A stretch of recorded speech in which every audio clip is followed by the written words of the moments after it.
The cedar could actually speak to us. It remembers everything it experienced and observed in its lifetime. It also inherits its parents' and grandparents' knowledge. If you're ever kind of stuck in life, you can go to the forest and find the largest red cedar, lean up against it and, raise your questions. So the answers will come to you. For as long as we can remember, human beings have turned to nature and to art for solace and comfort.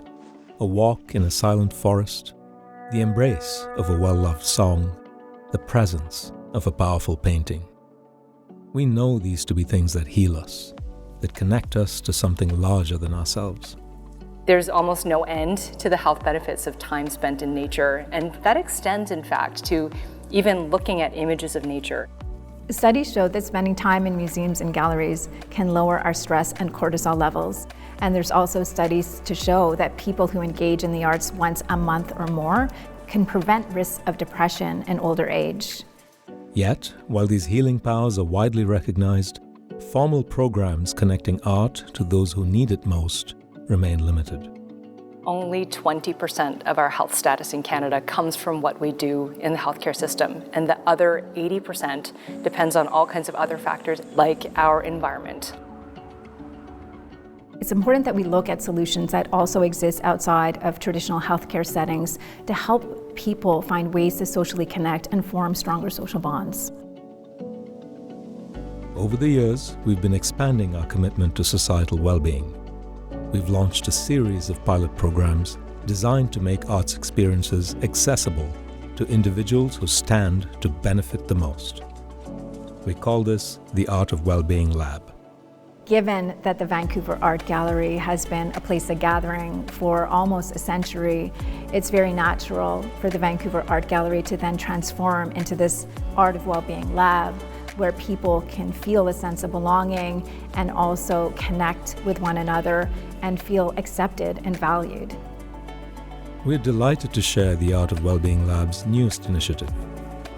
The Vancouver Art Gallery is now part of a groundbreaking new collaboration with BC Parks Foundation's PARX program, Canada's National Nature Prescription Program.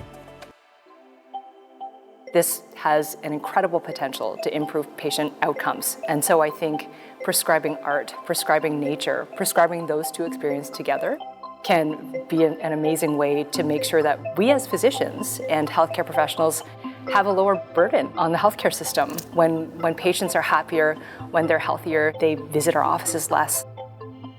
Now, doctors registered with PARX can prescribe their patients a visit to the Vancouver Art Gallery's Emily Carr exhibition to connect with nature in an urban setting. The gallery will honor these prescriptions, offering a free visit to the person prescribed and a guest. And so when you bring all of these together, social connection, art, and nature, this is a really powerful way in one space to improve people's mental and physical health.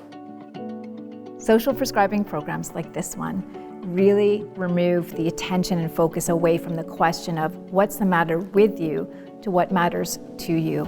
It can also help people connect socially in a way that reduces the stigma surrounding loneliness and social isolation. I can't wait to write my first prescription for a visit to the Emily Carr Room and a nature and art experience that's going to improve people's health.